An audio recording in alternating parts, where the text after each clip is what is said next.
Shram and I were talking about what might be useful, some of the comments. And basically, this talk is sort of like old PR, new PR. Because when I first got involved with this industry in the consulting side, I joined a company called Regis McKenna Inc. And Regis, this is it was in 1986. And at that time, high-tech marketing was just getting invented, and it was getting invented around PR. And prior to that, when you said marketing, people thought Procter & Gamble, and they thought advertising. And it was pretty clear that advertising was not the way to work, because people were making buying decisions with significant consequences, and ads didn't have any credibility with them. So Regis sort of started that first thing about PR, and the way it would work is he had a really interesting model. I brought it with me.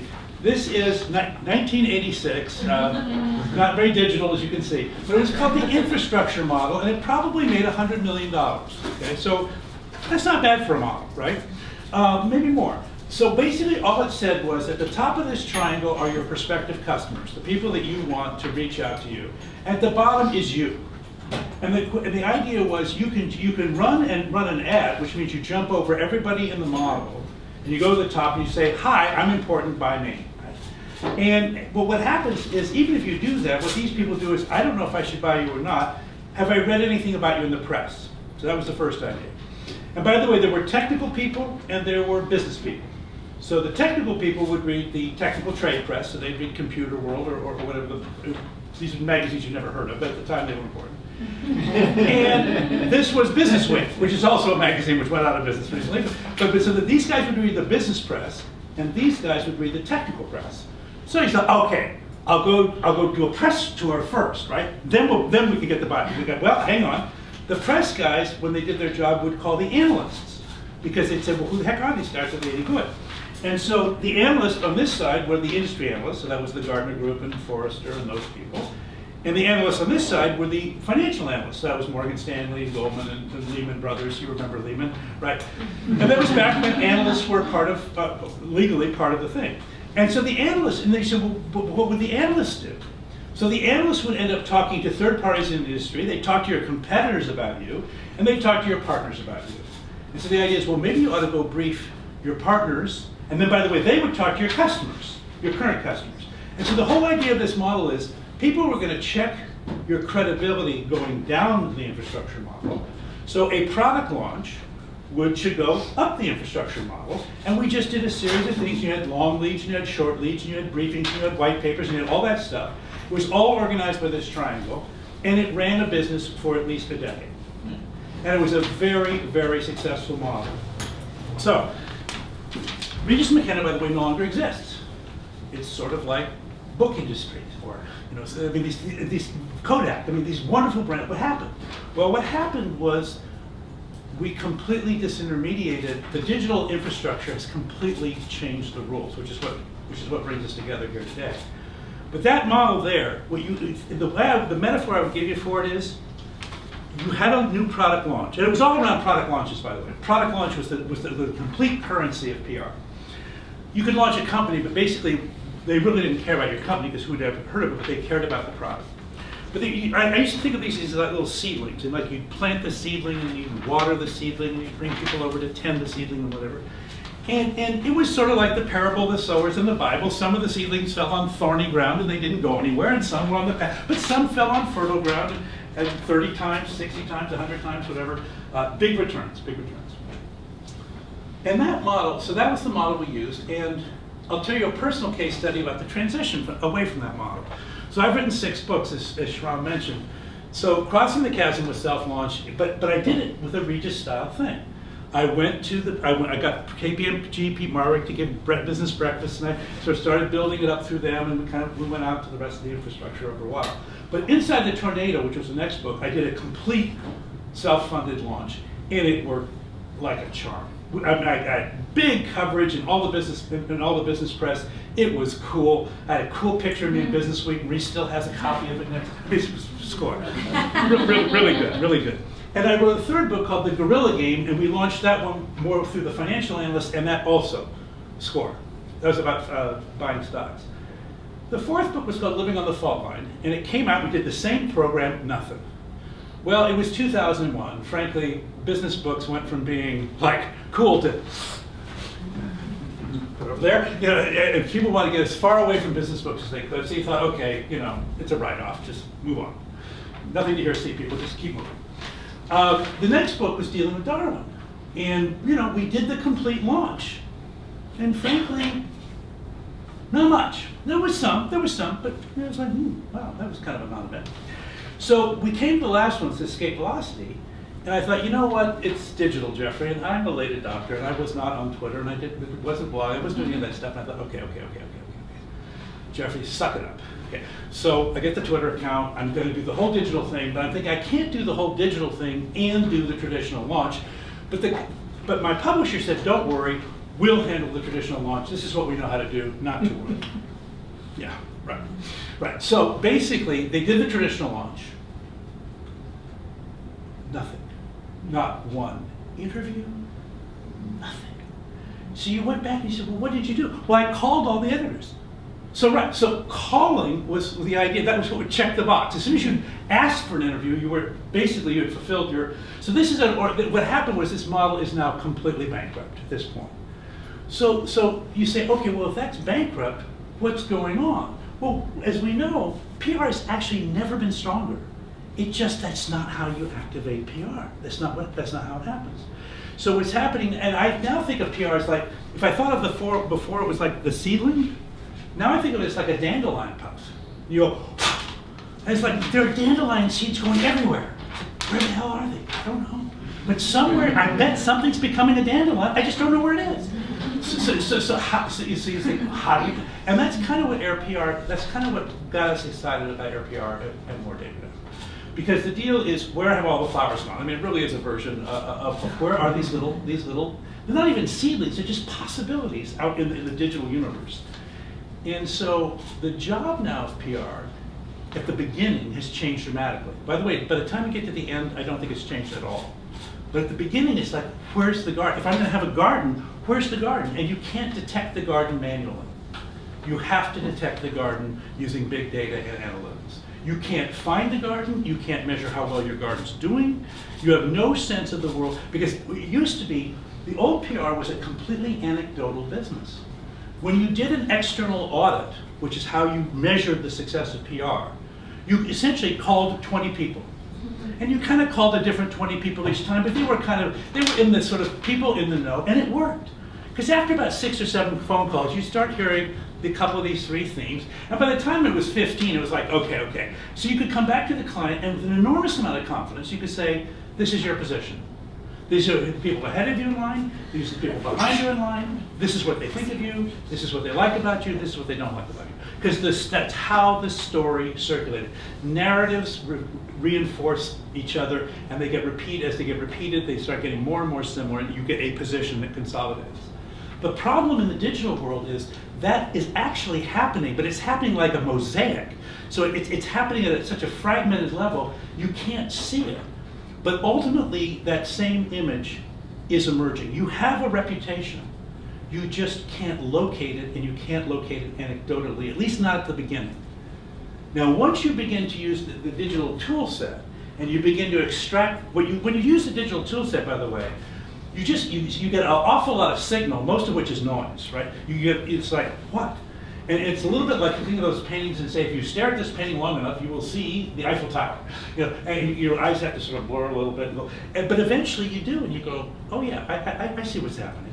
And so once you can abstract out the essence of that idea or that message or that narrative, and you start retelling that narrative, it has enormous success. Because now what you're actually doing is you're verifying something that everybody's kind of sensing in the zeitgeist, and now you're just articulating it more and more clearly.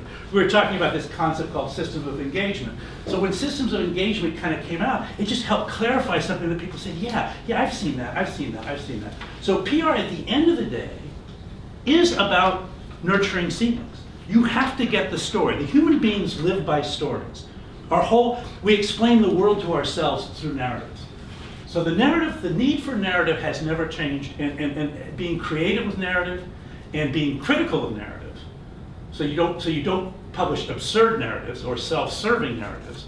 You publish narratives that actually resonate. That skill is still at the core of PR, and that has not changed. But the anecdote, the notion that you could instrument this experience anecdotally, it's not that there aren't anecdotes and it's not that they don't help, but in a digital world it's not enough. It's just not enough. You have to have this extra reach. And so what's exciting about what's going on with AirPR is, and you'll hear a bunch of stuff, I think Shram and Becca and folks will talk about it, is how do you, without abandoning the core business, which is essentially storytellers, basically, do any of you guys read Ender's Game or any of the Orson Scott card? Okay, good. So Ender's is called, at one point called Speaker for the Dead, which sometimes you find yourself actually, it's not dead, it's mostly dead. This product is partly alive. Okay, but engineers in particular often need speakers for their products because they can make them, but they can't tell their story. So that part doesn't change, but this other part does. And so I just want to maybe just, and I'd love to kind of kick around these ideas, but let me just kind of close with a couple of last thoughts. But that's the key thought. The key thought then is the front end of this thing, the top of the funnel, the place where the signal is most dispersed. We need digital tools to help us hear the first set of impressions. Ultimately, we still have to distill those impressions. I still think that's a wetware thing. I would not want to invest in an artificial intelligence engine that is supposed to abstract narratives from the world and tell the story for you. Okay? I think it's actually possible. I just think they'll be kind of crappy stories. Okay? And they certainly will not be very nuanced stories. So, but this notion of bringing it in. So this PR ROI idea, just one last thought about it. When you hear ROI, the first person you think of is the CFO. And the CFO is going to be thinking about return on investment. And at some level, you've got to play that game because the CFO has all the dollars, just in case you hadn't caught up on that. So you do have to throw that dog a bone. But at the end of the day, that's not what it's about. It's about the CMO. And the CMO Shram and I were talking about this, they may get compensated on things like what they call contrib and whatever, and they'll talk about that. But at the end of the day, what the CMO wants to know is, what the hell is really going on? And that's what PR ROI tool is really about, is what the hell is really going on? And how can I detect patterns in this system? Because I think there's enormous confidence in the marketing community that if I can see the pattern, I can manipulate the pattern. I can move the pattern. I can either change my company, change my offer, change my story. I can do something. But if I can't see the pattern, I'm just sort of speaking out into the Grand Canyon, hoping an echo comes back at some point. That's that whole thing about open loop marketing.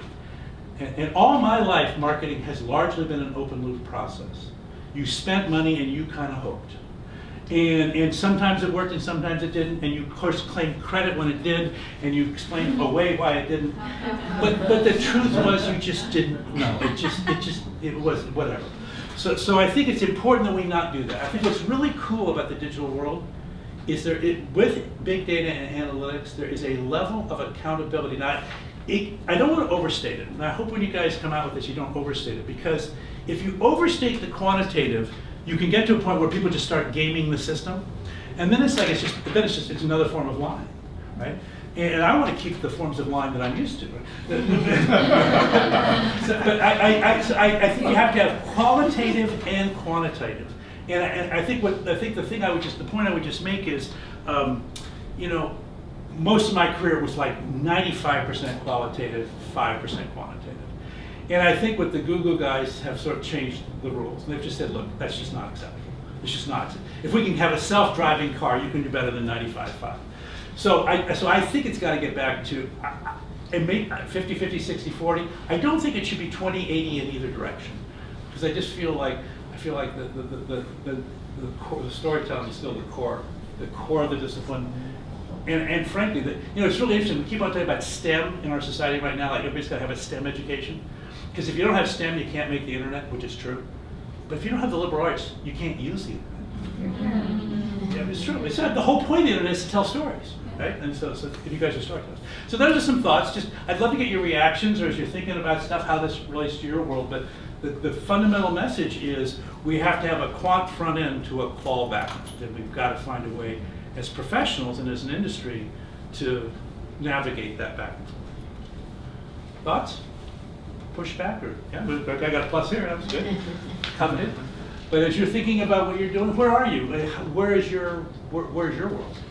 So, one of my narratives around is market imbalance, quantitative and qualitative, both with our measurements of this, with the stock market. Yes. Even we're getting killed Yeah. on our short-term outlooks. You know, what have you. But the pushback there is actually what I believe is accountability, which has always been the pushback from the PR people that I've worked with. Yes. Which is we don't know what's going to happen, so I don't want to be responsible for that outcome.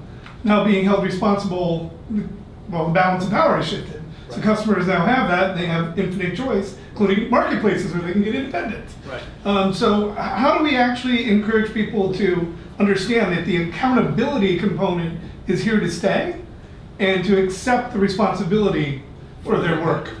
So I think, so there is a certain class of person who just doesn't want to be accountable, and frankly, this system is designed to actually push those people aside. Because if you're not willing to be accountable, I'm sorry, you shouldn't get the money. But I think the more concerning issue is, I have one system of accountability. It's easy for me to be accountable to the short-term objectives, but it's hard to measure the long-term objectives. So I have what appears to be genuine accountability here, and faux accountability here. When the truth is, I have to be accountable to both of these things. I just don't have a very good accountability metric mechanism over here. In the absence of a good mechanism, money will all drift to this side. So this is why we were having this conversation where the money goes to the advertising side, because I have digital data, I can prove the validity of it. I try to bring it over here for some more long-term positioning. We know goddamn well long-term positioning matters a ton, but I can't measure it. And the guy says, well, I want more money. And you go, well, why? And so I think that's the piece that we got to step up for. Yeah. So you fund, grow, invest in interesting companies. So there's portfolio company X. When do you tell them to flip the switch to go do what you're describing? Well, I think it depends a lot on the industry. So for example, for a while we were doing life sciences and clean tech, and those are different problems. But inside the IT world, then I think the thing is if it's more of a consumer play, you're going to play one version of this game. If it's more of a B2B play, I think a lot of Mohr Davidow investments are B2B investments. So basically the B2B investment wants to end up looking like this. Mm-hmm. And so then the issue is simply, I need, so in the absence of having digital accountability, the default solution here was play the old game. You're just playing it half blind, which is crappy, but it was the only game in town, right? So now I think that the message back would be to say, look, supplement your, still play the PR game. The PR game for a startup is the core marketing communications game, unless there's something special about what you're doing that would make that different. But in general, play it with a digital amplifier. Okay, so it's just, you know, Bob Dylan started with acoustical guitars. He went rock. So can you. I mean,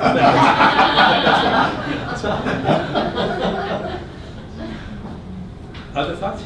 Yeah, please. You talked a bit about how the data. By the way, guys, you've noticed that, guys. I just women step up here. I want some questions. Okay, go ahead. You talked about how data is coming back, more of a cause-effect relationship. How much do you feel like predictive analytics can be added to what you're describing so that you're actually learning? So what's really cool about predictive analytics is what counts for success in predictive analytics. Because we had a wonderful company go public last Friday called Rocket Fuel. They have predictive analytics is the core to their business model, right? But you know what that means? That means instead of being 98% wrong, your advertising is only 95% wrong. So I've increased the efficiency of your advertising by 150%. But I haven't predicted. So predictive analytics to me is still about reducing the number of wrongs, not like personalized. I don't know about you, but I'm not having this personal experience with my ads on Facebook. I mean, it's just not working. But the point is, it's better. And so from the advertiser's point of view, it's like, score. I've gotten twice the response I've ever gotten before. Yeah, you went from 2% to 4%. So that means 96% of the people blew you off. So I think we have to be, so I don't think predictive analytics in the sense of getting positives is the right answer. But in terms of increasing the yield on high volume things, it's fabulous. It's a miracle. And will it eventually get to Yeah, if you watch the Google car driving around, the Google car now drives better than I do, which was not, that was a lower bar. But eventually they'll drive better than Brian does. And the point is, so will it get there? Yes. Do I believe ultimately a machine can outperform the human brain? Not a machine, but it's not a machine. You're competing against all machines. It's called a cloud for a reason, right? So basically, is there a time when predictive analytics can take the human mind? Probably. Maybe conceivably in my lifetime, given that we're living an awful long time, but not this decade, I don't think, and certainly not in this area right here. Lots of stuff. But talking about predictive analytics, and just the ideas that come to my brain are being a PR, being a FLAC, right? It's the targeting, and it's also this other discussion is the advertising versus PR, because it's not the same. No. The credibility is not the No. same. The influence is not the No. same. Now, here's the problem. One of the problems, though, is we played that PR card so abusively, we actually brought ourselves down to the level of the credibility of advertising. I mean, that's what you have to be careful. So therefore, you have to say, you have to re-earn that respect. That's why we did PR instead of advertising, right?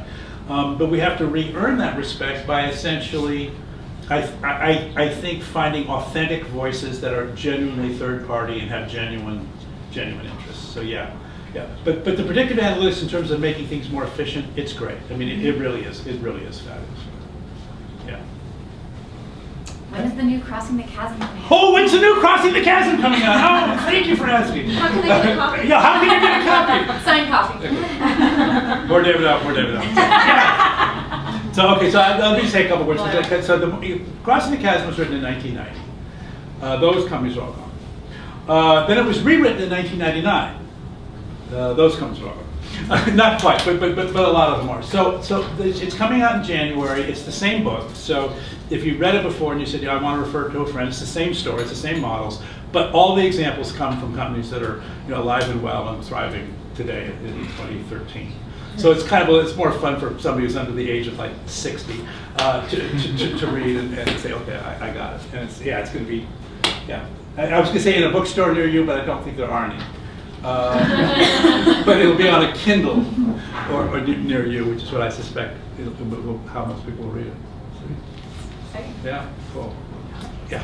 So, Doc and everyone else has always pushed that the web is about relationships at its core. And we've known this, and obviously we went right to the transactions because the money flowed that way.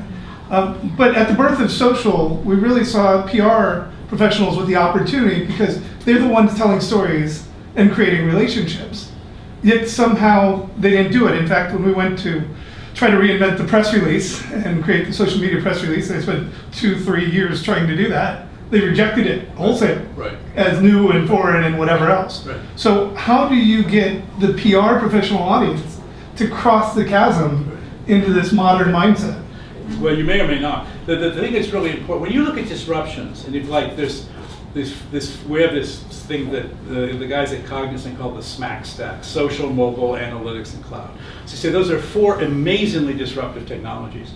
And then you ask, well, what are we disrupting? And there's this model we're playing with right now says, well, am I disrupting my operating model? So basically, I have the same competitive advantage, I have the same business model, but I just have to learn to operate it differently. Are you disrupting my business model? Where in fact, so in advertising, for example, the ad agency always did the buying. But the ad agency is crappy at doing buying in a digital world. But that's how they get paid.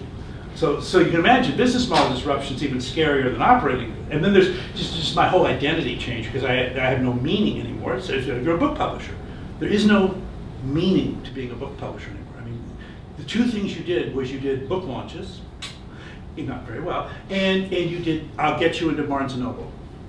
Well, yeah, but you're the only person there when you go. So that's not such a big deal. So the net of this is, I think what you're pointing out is, if social had only been a change in our operating model, I think we probably would have figured it out. But at some point, people didn't know how to get paid for it right, and so there was a change to their business model, and then it's like, oh man, I can't do that. And so it was like Kodak, it's like digital photography. They invented the damn thing, but they could never figure out how to get paid. So their business model, I think getting stuck in your business model is scary. By the way, I think every major player in tech is in trouble. Because if you look at the entire stack of the canonical stack of tech companies, their business model is all out of position. And their sales forces are all skewed to the high end, but all of the new stuff is happening in the middle of the market. So it's like, wow, tough. So, but what will happen is, I think that there'll be a new generation PR firms that will just say, I'm sorry, we'll do it. Thank you very much. Thank you for playing. Go to your old age home. We'll try to keep you alive. That's the promise that children are making their parents these days. Okay, well, I'm going to turn it back over to Shrob. Thanks a lot. Appreciate it.